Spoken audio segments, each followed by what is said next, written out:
Good evening और एक बार फिर से आपका स्वागत है स्कॉलरली पे। आज हम ऑफिशियली अपना मैथमेटिक्स का सफ़र जेई के लिए स्टार्ट करने वाले हैं। क्या पढ़ने वाले हैं हम आज, कौन सा चैप्टर पढ़ेंगे, कितना इंपॉर्टेंट है ये चैप्टर, इसकी तो ये तो डिपेंड करेगा कि इम्पॉर्टेंट की परिभाषा आपके लिए क्या है।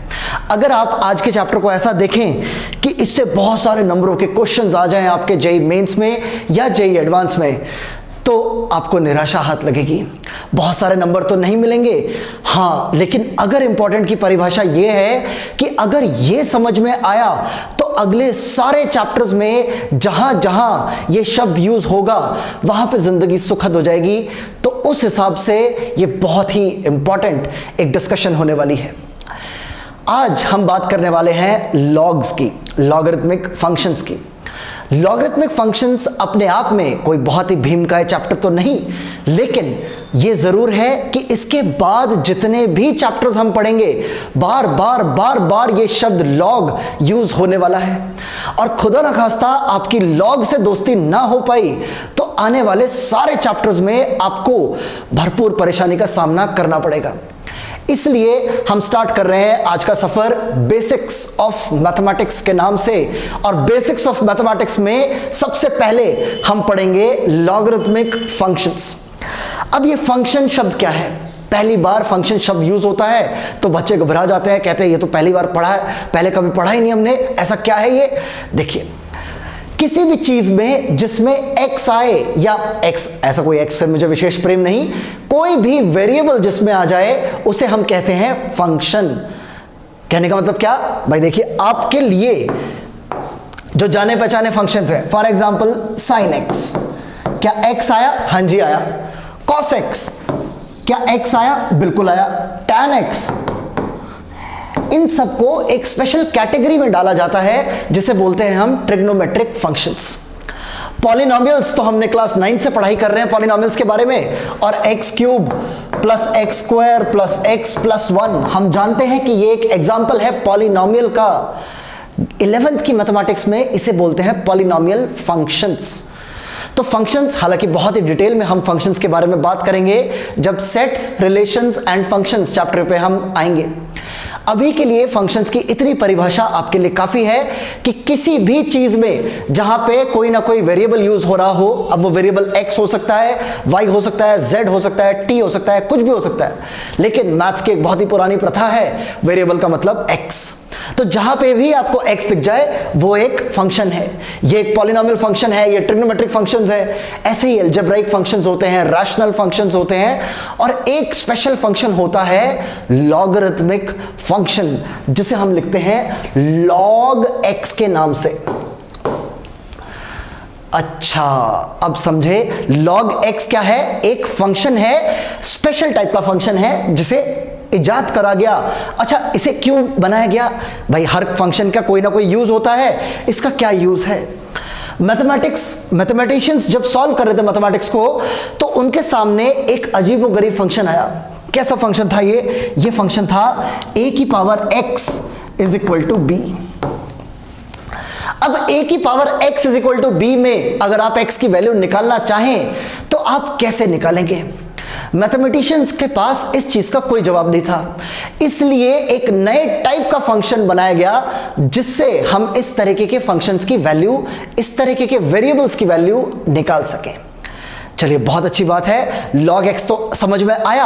अब जहां जहां हम log x दिमाग में रखना, जहां जहां पे हम log x की बात करेंगे हम उसे sin x से रिलेट करेंगे। क्यों करेंगे sin x से रिलेट? sin x जाना पहचाना है, क्लास 10th में हमने sin थीटा cos थीटा पढ़े हैं, तो थोड़ा सा रिलेट करने में आसानी होगी। अच्छा, अब जैसे sin 0, sin 30, sin 60, sin 45, sin 90, ये सब स्टैंडर्ड वैल्यूज हैं जो हमने रट रखी हैं। बिल्कुल, अच्छा, अगर नहीं भी रटी हैं तो प्लीज इसे याद कर लें, ये बड़े ही काम की चीजें हैं। लेकिन खैर, आप लोग सीरियस IIT जेईई एस्पिरेंट्स हैं तो मैं मान के चलूंगा कि इतना बेसिक नॉलेज तो आपको होगा ही। अब sin 0, sin 30 की जैसे स्टैंडर्ड वैल्यूज हैं, क्या लॉगरिथमिक फंक्शंस की भी ऐसी कोई स्टैंडर्ड वैल्यूज हैं? हाँ जी है। क्या है ये वैल्यूज? ये वैल्यूज आपकी स्क्रीन पर दिखाई भी दे रही हैं, हमें बस इन्हीं वैल्यूज से मतलब है। log 1 होता है 0। अच्छा, log 2 is 0.301, log 3 is 0.477, log 5 is 0.699, log 7 0.864 और log 10 1। हमें सिर्फ और सिर्फ ये 5-6 वैल्यूज याद करनी है, जैसे हमने साइन थीटा की वैल्यूज याद करी थी। अब हमने साइन थीटा कॉस थीटा की इतनी सारी वैल्यूज याद करी, तो मैं नहीं मानता कि हम इतने गए गुजरे हैं कि 5-6 वैल्यूज और याद ना कर पाए। log 1 और log 10 तो सीधा सीधा 0 और 1 है, बीच में ये 4 हैं, छोटे पैसों की तरह याद कर लीजिए, सल्टा दें। चलो, बहुत अच्छी बात है। अक्सर बच्चे मुझसे पूछते हैं, क्या ये 3 प्लेसेस ऑफ डेसिमल तक याद करना जरूरी है? जरूरी है, 3 प्लेसेस तक याद रखें। हाँ, अगर सवाल में आपको खुद से ही अपना दिमाग लगाना पड़ेगा। सवाल में अगर आप 0.301 को 0.3 भी लिख दें और ऑप्शंस दूर दूर हैं, तो बड़े आराम से अप्रॉक्सीमेशंस का खेल खेल सकते हैं। खैर, कंफ्यूज होने की कोई बात नहीं है। हम ऐसे एग्जांपल्स जरूर देखेंगे जिसमें जब हमें वैल्यू पुट करनी है तो बड़े ही आराम से हम अप्रॉक्सीमेट करके आंसर तक पहुंच जाएं। लेकिन पता जरूर होना चाहिए कि log 2, log 3, log 5 होते क्या हैं। अच्छा, अब क्या? अब भाई मैथमेटिशियंस खाली बैठे थे, बार बार लॉगरिथम्स के क्वेश्चन वगैरह सॉल्व कर रहे थे। अब खाली बैठा दिमाग, शैतान का घर, उनके सामने बार बार एक चीज आ रही थी। सपोज एग्जांपल के तौर पे मैं लिख रहा हूं log x upon log a। a क्या है? कुछ भी है, कांस्टेंट है। ये बार बार आ रहा था, log x upon log a। अब मैथमेटिशियंस को इतना बड़ा लिखने में बड़ा ही दुविधा महसूस हो रही थी, बार बार इतना सब कुछ लिखना पड़ रहा था, इसलिए उन्होंने एक शॉर्टकट बना दिया। कैसी बात कर रहे हो सर, शॉर्टकट क्यों बनाया? देखिए, मैथमेटिशियंस और साइंटिस्ट लोग बहुत समझदार होते हैं, ज्यादा बड़े बड़ी चीजों पे खेल खेलते ही नहीं है।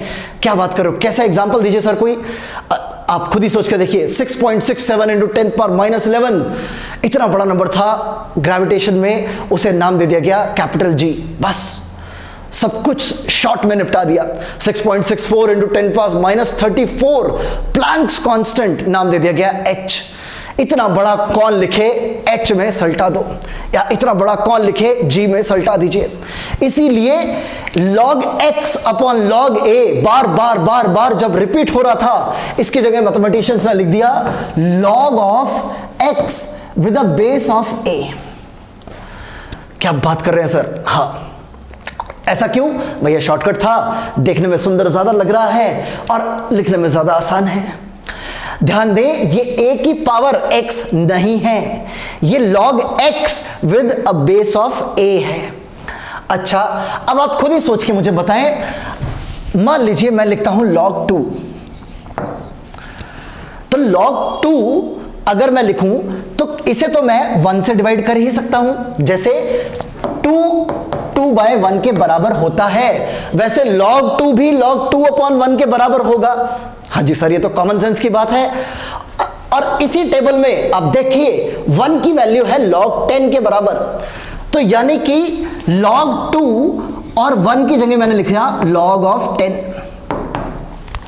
बिल्कुल सही है सर, सब समझ में आ रहा है ना। log 2 अपॉन 1 और 1 की जगह पे मैंने लिख दिया log 10। और इसी चीज के लिए तो शॉर्टकट बनाया था मैथमेटिशियंस ने, हमने उसे लिखा log ऑफ 2 बेस में 10। क्या बात है सर, कहना क्या चाहते हो, क्या प्रूव करना चाहते हो? कहना मैं ये चाहता हूं, जिस तरह log 2 के बेस में 1 लिखा, वैसे ही आप log 3 के बेस में, log 5 के बेस में, log 7 के बेस में, दुनिया जहान में किसी भी नंबर के log के बेस में 1 तो लिख ही सकते हैं, डिनोमिनेटर में 1 लिख सकते हैं, और 1 को log 10 लिखेंगे तो बेस में अपने आप एक 10 आ जाएगा। यानी कि हर लॉगरिथम के बेस में 10 तो होता ही होता है। क्या कोई और नंबर भी हो सकता है? हाँ जी, बिल्कुल हो सकता है। सपोज log 2 अपॉन log 3, वो बन जाएगा log 2 base 3, log 2 upon log 4, log 2 base 4, log 5 upon log 7, log 5 base 7। तो कोई भी नंबर बेस में हो सकता है, लेकिन अगर खाली मैंने बिना बेस के log 2 लिखा है, इसका मतलब है कि उसके बेस में 10 पहले से ही है। अच्छा, और इसे हम बोलते हैं कॉमन लॉगरिथम।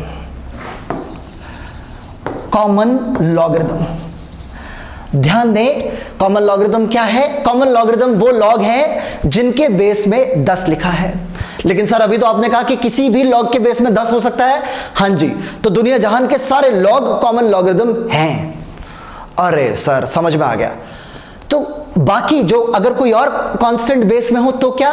तो कुछ नहीं, तो उनका नाम कुछ नहीं है। लेकिन अगर बेस में 10 है तो फिर उसे हम कॉमन लॉगरिथम का नाम दिया गया, बस एक नया नाम है, घबराने की कोई बात नहीं है। अच्छा, अब इसके बाद एक और मैथमेटिशियन साहब आए, उन्होंने कहा कि 10 अच्छा नहीं लग रहा, एक और नंबर बेस में डाल दीजिए। कौन सा नंबर बेस में डालना है? बेस में डालना है नापियर्स कांस्टेंट। नापियर्स कांस्टेंट, ये नापियर्स कांस्टेंट क्या है सर? नापियर्स कांस्टेंट को हम लिखते हैं एज E और इसकी वैल्यू अप्रॉक्सीमेटली होती है 2.7। सर अप्रॉक्सीमेटली शब्द क्यों यूज करा? अप्रॉक्सीमेटली शब्द इसलिए यूज करा क्योंकि पाई की तरह E भी एक non terminating non repeating decimal होता है। क्या मतलब सर? आप खुद ही मुझे बताएं, क्या पाई की वैल्यू 22/7 होती है? अगर आपका जवाब हाँ है तो मैं बड़े ही आपको अचरज में डालने वाला हूं। पाई 22/7 नहीं होता, ना ही पाई 3.14 होता है। हमारे ही देश के महान मैथमेटिशियंस रामानुज ने पाई की वैल्यू निकाली थी टिल 1,000,000 प्लेसेस ऑफ डेसिमल। तो पाई के डेसिमल प्लेसेस ना रिपीट होंगे ना टर्मिनेट होंगे, बढ़ते चले जाएंगे। लेकिन अप्रॉक्सीमेटली पाई 3.14 के बराबर है, अप्रॉक्सीमेटली पाई 22/7 के बराबर है। इसी तरह पाई का भाई है E और E की वैल्यू अप्रॉक्सीमेटली 2.7 के बराबर है। अच्छा समझ में आ गया सर, E की वैल्यू 2.7 के बराबर है। तो अब नापियर साहब ने क्या कहा? इन्होंने कहा कि जी लॉग के बेस में अगर मैं E लिख दूं, लॉग के बेस में अगर मैं E लिख दूं और कोई भी नंबर है मान लीजिए 5, तो ये log 5 with the base of E होगा। हाँ जी बिल्कुल होगा। ऐसे नंबर्स को बोला गया, ऐसे लॉग को बोला गया नेचुरल लॉग। नेचुरल लॉग कौन से नंबर्स होते हैं? नेचुरल लॉग वो नंबर्स होते हैं जिसमें लॉग के बेस में E लिखा होता है। और इसे डिनोट करने के लिए हमने एक और स्पेशल नोटेशन बनाई जिसका नाम था ln5। ln5 मतलब क्या? लॉग बेस E के साथ है 5, तो log 5 का लिया जा रहा है लेकिन बेस में है E। तो बिल्कुल क्रिस्टल क्लियर रखना, ये है ln5, वो था log 5। और log 5 में यहां पे क्योंकि बेस में कुछ नहीं लिखा तो हम इतनी समझ रखते हैं कि अगर कुछ ना लिखा हो तो 10 तो लिखा हुआ है ही। बिल्कुल सर, सब समझ में आ गया, बढ़िया। चलिए साथ ही साथ में क्या लॉग, जैसे log 2, log 3, log 5, log 7 की वैल्यूज हमें याद करनी है, क्या ln2, ln3, ln5 की वैल्यूज भी याद करनी है? जी नहीं, ln2, ln3, ln5 की वैल्यूज याद करने की कोई आवश्यकता नहीं है। सिंपल सी एक चीज याद रख लीजिए बस, ln2 होता है 2.303 मल्टीप्लाइड बाय log 2। अच्छा, लेकिन सर कुछ समझ में नहीं आया। अरे कंफ्यूज बिल्कुल नहीं होना, आपको log 2 की वैल्यू तो याद होगी ही। log 2 होता है 0.301। log 2 में 2.303 मल्टीप्लाई कर दीजिए, आपको ln2 की वैल्यू मिल जाएगी। अच्छा, यानी कि ln2 को याद नहीं करना? बिल्कुल नहीं करना। चलो बहुत अच्छा है सर, बड़ी खुशी हुई जान के कि ln2 को याद नहीं करना। इसी तरह ln3 की वैल्यू क्या होगी? 2.303 मल्टीप्लाइड बाय log 3। ओके, यानी कि सर दुनिया जहान में किसी का भी हमें अगर नेचुरल लॉग निकालना है तो उसके नॉर्मल यानी कि कॉमन वाले लॉग से 2.303 मल्टीप्लाई कर दे तो हमें आंसर मिल जाएगा। बिल्कुल, आपको बस इतना ही याद रखना है कि ये नंबर हमारा है मैजिक नंबर। मैजिक नंबर क्यों सर? मैजिक ही हो रहा है। आप log 2 को इससे मल्टीप्लाई कर दीजिए, आपको ln2 मिल जाएगा। आप log 3 को इससे मल्टीप्लाई कर दीजिए, आपको ln3 मिल जाएगा। बस ये नंबर याद करना है आपको, 2.303। बढ़िया सर, बिल्कुल सब क्रिस्टल क्लियर हो रहा है, सब कुछ समझ में आ रहा है। अब क्या, अब लॉगरिदम्स की कुछ विशेष प्रॉपर्टीज भी होती हैं। क्या है ये प्रॉपर्टीज, आइए देखते हैं। सबसे पहले अगर मुझे दो लॉग ऐड करने हैं, log a plus log b, ये सबसे पहली प्रॉपर्टी की हम बात कर। देखिए गिनती की 3-4 प्रॉपर्टीज हैं बस, और हमें इससे ज्यादा कुछ लेना देना नहीं है। Log a plus log b, ये क्या होगा, ये होगा log of a into B.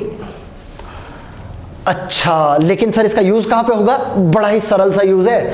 देखिए पिछली स्लाइड में जाइए, देखिए log 2 की वैल्यू हमें पता है, log 3 की वैल्यू हमें पता है, log 5, log 7, सर log 6 तो रह गया, log 4 भी रह गया। हाँ, log 6 की वैल्यू हमने यहां पे नहीं लिखी। क्या ये कोई प्रिंटिंग एरर है, ये टाइपो है? जी नहीं, ये कोई प्रिंटिंग एरर नहीं है। लाइए log 6 की वैल्यू हम डिराइव करेंगे यूजिंग दिस आइडेंटिटी। अब क्या log 6 की वैल्यू याद करने की जरूरत है? जी नहीं, log 6 की वैल्यू याद करने की कोई जरूरत नहीं है, लेकिन डिराइव कैसे हुआ ये जरूर समझने की जरूरत है। देखिए log 6 होता है log ऑफ 2 इंटू 3, बिल्कुल सर जाहिर सी बात है। और 2 इंटू 3, ए की जगह पे 2 लिखा है, बी की जगह पे 3 लिखा है। आइए जल्दी से आइडेंटिटी लगाएं, ये हो जाएगा log 2 प्लस log 3। बढ़िया sir, log 2 plus log 3। log 2 की वैल्यू क्या है, 0.301, log 3 की वैल्यू क्या है, 0.477। दोनों को ऐड कर दीजिए, जो भी आपका वैल्यू आए वो है वैल्यू log 6 की। सो ये है प्रॉपर्टी को यूज करने का तरीका। log 6 को हमने लिखा log 2 इंटू 3 और फिर उसे एक्सपांड कर दिया log 2 प्लस log 3 के रूप में। बढ़िया सर, सब कुछ एब्सोल्युटली क्लियर है। और कौन कौन सी प्रॉपर्टीज होती हैं log की वो भी बता दें। चलिए आगे चलते हैं और अगली प्रॉपर्टी की तरफ देखते हैं। अभी तक हमने ये देखा कि अगर log के अंदर दो नंबर्स का मल्टीप्लिकेशन हो रहा हो, log a इंटू बी को हम किस तरह एक्सपैंड कर सकते हैं। अगर डिवीजन हो रहा हो तो log a अपॉन b, अगर ऐसा कुछ हो इसे क्या करेंगे, इसका आंसर होता है log of a minus log of b। अच्छा, मतलब मल्टीप्लिकेशन में एडिशन हो रहा है, डिवीजन में सब्ट्रैक्शन हो रहा है। हाँ जी बिल्कुल सही। अगर आप इस तरह से कोरिलेशन बना के एक मैट्रिक्स दिमाग में बना के पढ़ रहे हैं, बहुत अच्छे से मैथमेटिक्स समझ में आएगी ही आएगी। बिल्कुल सर। अब ये किस जगह यूज हो सकता है, बहुत ही सरल है। सपोज आपको निकालना है log ऑफ 2/3। अब 2/3 तो 0.66 के आसपास है, लेकिन 2/3 की कोई स्टैंडर्ड वैल्यू तो है नहीं, तो log ऑफ 2/3 कैसे निकलेगा। log ऑफ 2/3 इस आइडेंटिटी के जरिए निकलेगा। log 2/3 is log 2 minus log 3। log 2 भी पता है, log 3 भी पता है, और बड़े ही मजे में आप log 2/3 भी निकाल लेंगे। बिल्कुल सर, समझ में आ रहा है। अगला थर्ड प्रॉपर्टी, और एक और बेहद काम की प्रॉपर्टी क्या है, log ऑफ a की पावर m। a की पावर m मतलब मान लीजिए मैं आपसे कहूं 100 का log बताएं। अब 100 का log वैसे तो कोई स्टैंडर्ड वैल्यू नहीं है, लेकिन 100 को हम लिख सकते हैं log 10 स्क्वायर, 10 के स्क्वायर के बराबर होता है 100। तो a की पावर m मतलब log जिसका ले रहे हो उसकी पावर में भी कुछ खेल चल रहा है। इसकी वैल्यू होती है m times log a। Okay, m times log a। लाइए देखते हैं, log 100 का ही एग्जांपल हमने लिया, तो लीजिए log of 10 square, this is equal to 2 times log of 10। log 10 कितना था, log 10 था 1। log 10 की जगह 1 रखेंगे तो 2 इंटू 1, आंसर इज 2। तो बहुत ही सरल चीज है। एक और तरीके से आप इसे समझ सकते हैं कि जो भी पावर में होता है वो आगे आ जाता है। यहां पे 2 पावर में था, आगे आ जाता है। और इसी तरह पढ़िए, ज्यादा आसानी रहेगी समझने में, कोई दिक्कत नहीं होगी, किसी तरह की कोई परेशानी नहीं आने वाली। बढ़िया सर किताबों में तो हमने देखा है, पढ़ा है, लॉगरिथम्स की और भी बहुत सारी प्रॉपर्टीज होती हैं। क्या सब बकवास है, क्या सब कुछ ना पढ़े? पढ़ लीजिए, अपनी समझ के लिए, कंसेप्चुअल क्लैरिटी के लिए अपने पास हर तरीके का हथियार रखिए। लेकिन यह भी याद रखना कि लॉग के रफली 99% ऑफ द क्वेश्चंस सिर्फ ये 3 प्रॉपर्टीज यूज करके हम सॉल्व कर देंगे, including past year JEE questions भी। तो बिल्कुल दिल थाम के बैठे रहें, हम पास्ट ईयर जेई क्वेश्चंस करने वाले हैं। सिर्फ आज की इतनी सी थ्योरी पढ़ने के बाद आप खुद ही देखेंगे कि लॉग से रिलेटेड कैसे क्वेश्चंस जेई पूछता है और उसे हम कितनी आसानी से सॉल्व कर सकते हैं। अच्छा चलिए लीजिए, 2011 IIT जेईई का ये क्वेश्चन बड़ा ही फेमस क्वेश्चन है। सिंपल लॉगरिथमिक एप्लीकेशंस हैं। आपके सामने 2 इक्वेशंस लिखी हुई हैं। क्या है ये 2 इक्वेशन? 2x की power ln2 is equal to 3y की पावर ln3। बिल्कुल। और दूसरी इक्वेशन क्या है? 3 की power lnx is equal to 2 की पावर lny। 2 इक्वेशंस आपके सामने गिवन है आपको, और बताया गया है कि x0 और y0, खैर नॉट वॉट से परेशान नहीं होना, x के नीचे 0 लिखा हुआ है छोटा सा, x0 और y0 इनके सॉल्यूशंस हैं। आपको बताना है कि क्या वैल्यू होगी x और y की। लाइए देखते हैं कि किस तरीके से ऐसे क्वेश्चंस को हम अप्रोच कर सकते हैं। सबसे पहले हम इक्वेशंस देखते हैं। क्या है ये इक्वेशंस? 3 की power ln x is equal to 2 की पावर ln y। लीजिए आपके क्लैरिटी के लिए मैं यहां पे लिख देता हूं, इज इक्वल टू 2 की पावर ln y। ये एक इक्वेशन है। और दूसरी इक्वेशन क्या है? दूसरी इक्वेशन है 2x की power ln2 is equal to 3y की पावर ln3। लाइए 2x की पावर ln2, 3y की पावर ln3। 2x की power ln2 is equal to 3y की पावर ln3। ठीक है, x और y की वैल्यू बतानी है आपको, इतना सा ही सवाल है। लीजिए x और y के लिए सॉल्व करते हैं। सबसे पहले इस इक्वेशन पे ध्यान दें। 3 की power ln x is equal to 2 की पावर ln y। मैं नेचुरल लॉग ले रहा हूं इक्वेशन के दोनों तरफ। लॉग लेके देखिए ln x इनटू, अच्छा ये कैसे लिख रहे हैं सर आप? देखिए कंफ्यूज नहीं होना, मैंने लिखा ln ऑफ 3 की power ln x is equal to ln of 2 की पावर ln y। मैंने आपको बताया था कि पावर का खेल कैसे खेला जाता है। जो भी चीज पावर में होती है वो आगे आ जाती है, जो भी चीज पावर में है वो आगे आ जाएगी। तो क्या मिलेगा आपको? आपको मिलेगा ln x into ln3 is equal to ln y into ln2। बढ़िया। अब यहां से हम क्या में निकाल सकते हैं? यहां से हमें एक और इक्वेशन मिलेगी, ln x upon ln y is equal to ln2 upon ln3। इस इक्वेशन को, ये काम की इक्वेशन है, इसे संभाल के रखें। ठीक है, संभाल के रखिए सर। इसके बाद क्या करना है? इसके बाद आइए हम दूसरे वाली इक्वेशन पे चलते हैं। दूसरे वाली इक्वेशन क्या कह रही है कि 2x की power ln2 is equal to 3y की पावर ln3। लीजिए अब इसे भी मैं नेचुरल लॉग ले रहा हूं और पावर्स में से खेल हटा रहा हूं। चलो नेचुरल लॉग लिया, ln2 times ln of 2x। ये कहां से आया? मैंने आपको बताया है पावर में जो भी होता है आगे आ जाता है, आगे आ गया, is equal to ln3 times ln of 3y। बिल्कुल भी किसी भी तरीके का कंफ्यूजन अपने दिमाग में मत रखना, हमने सिर्फ दोनों साइड्स में इक्वेशन के नेचुरल लॉग लिया है। जब आप लेंगे नेचुरल लॉग आपको मिलेगा ln2 times ln of 2 plus ln of x। ये कैसे आया? 2x मल्टीप्लिकेशन हो रहा है, log ऑफ a b क्या था? log a plus log b। तो यहां से हमने लिखा ln2 plus ln x। This is equal to ln3 times ln3 plus ln y। Okay, तो सर यहां से तो कुछ मिल नहीं रहा। देखो ln x है, ln y है, हमें पिछली इक्वेशन से ln x upon ln y की वैल्यू पता है। तो क्या करते हैं, दोनों साइड इक्वेशन के ln y से डिवाइड कर देते हैं। उससे क्या होगा, उससे हमें ln x upon ln y मिल जाएगा। तो ln x और ln y की वैल्यू तो हमें पता है, चलिए उसी से निकालते हैं। So I am dividing both sides of the equation by ln y। What does it mean? It means ln 2 into upon, जाहिर सी बात है डिवाइड करा है तो यहां पे लिखूं या अंदर लिखूं एक ही बात है,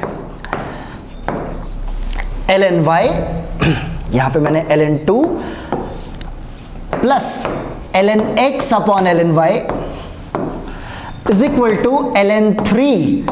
अब मैं अंदर ln y से फिर से डिवाइड कर रहा हूं, ln 3 upon ln y plus ln y upon ln y यानी कि 1। सो किसी भी तरीके का कोई कंफ्यूजन अपने दिमाग में बिल्कुल मत रखना। हमने कुछ विशेष, कुछ चमत्कारिक नहीं करा है अभी तक। हमने सिर्फ इक्वेशन के दोनों तरफ लॉग लिया और फिर पूरी इक्वेशन को ln y से डिवाइड कर दिया। ये कहां से, ये क्या आकाशवाणी हुई थी? मेरे दिमाग में कुछ देव शक्तियां हैं मेरे पास जो मुझे पता लग रहा है कि ln y से डिवाइड करना है? जी नहीं, सिंपल सा लॉजिक है। हमें पहली वाली इक्वेशन से ln x upon ln y की वैल्यू पता है, तो ln x upon ln y मैंने बनाने की कोशिश करी है।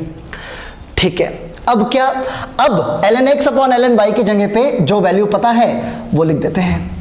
क्या है जी ये? ln 2 upon ln 3।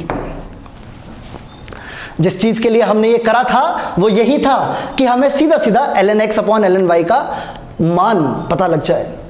अच्छा, अब क्या, चलो और कोई ऑप्शन ही नहीं है, इक्वेशन को एक्सपैंड करना पड़ेगा। ln 2 को अंदर मैं मल्टीप्लाई कर रहा हूं, ध्यान से देखिएगा।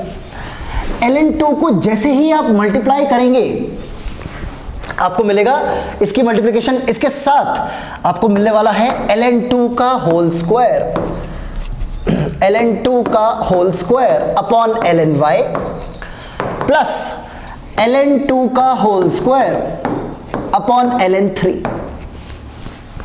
बिल्कुल सही बात है सर, इज इक्वल टू, भाई ln 3 को ln 3 से मल्टीप्लाई करोगे तो ln 3 का whole square upon ln y plus ln 3, ln 3 into 1 ln 3। ये क्या करा मैंने ln 2 को अंदर मल्टीप्लाई करा और ln 3 को भी अंदर मल्टीप्लाई कर दिया। ठीक है सर, समझ में आ रहा है अभी तक तो? अच्छा, बहुत अच्छी बात है अगर अभी तक समझ में आ रहा है। अब देखिए डिनोमिनेटर में ln y आ रहा है, तो भाई सिंपल सी बात है, इक्वेशंस का बहुत ही पुराना सा सिद्धांत है, गधे गधे एक तरफ कर दो, घोड़े घोड़े एक तरफ कर दो। गधे गधे घोड़े घोड़े ये सर कैसी बातें कर रहे हो? मेरा मतलब वेरिएबल वेरिएबल एक तरफ कर दीजिए और कांस्टेंट एक तरफ कर दीजिए। जहां पे y आ रहा है जाहिर सी बात है ये वेरिएबल है, ठीक है, वेरिएबल को एक तरफ करते हैं। ln 2 का होल स्क्वायर अपॉन, अच्छा, माइनस ln 3 का whole square upon ln y।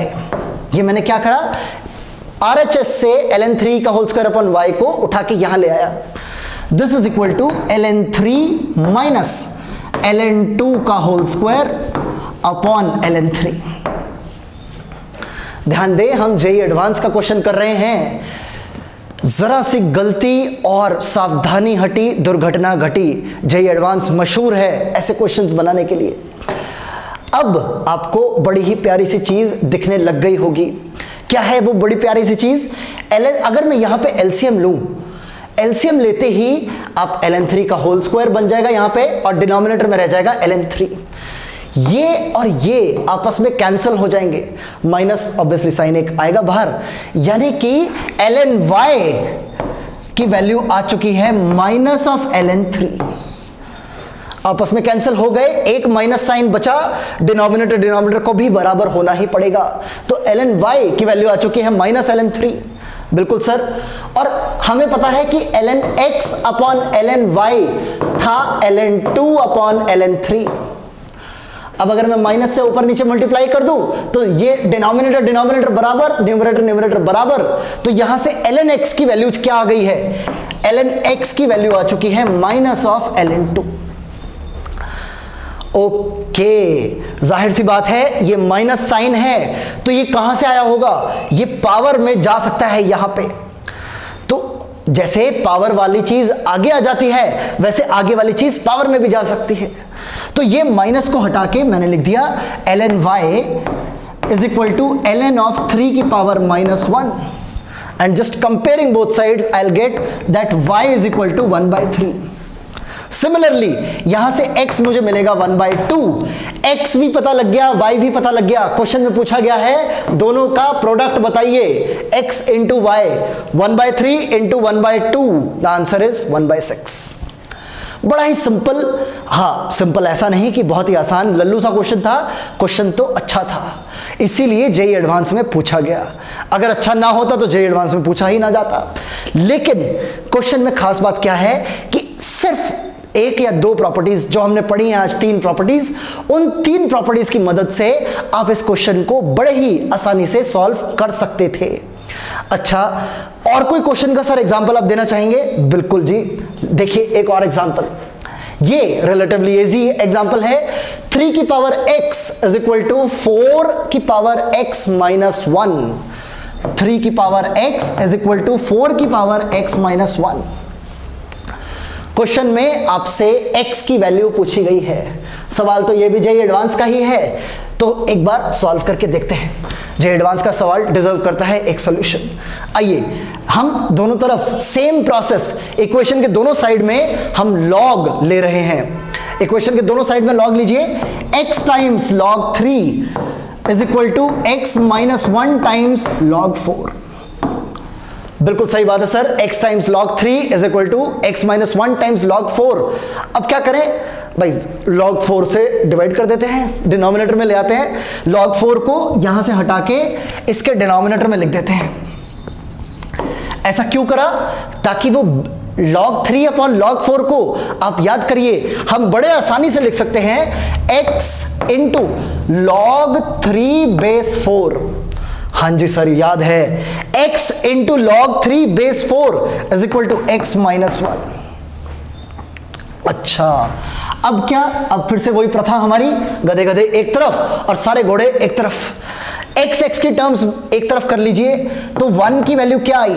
x times 1 minus, ये मैं x की टर्म्स एक तरफ लिख रहा हूं और फिर x कॉमन भी ले रहा हूं।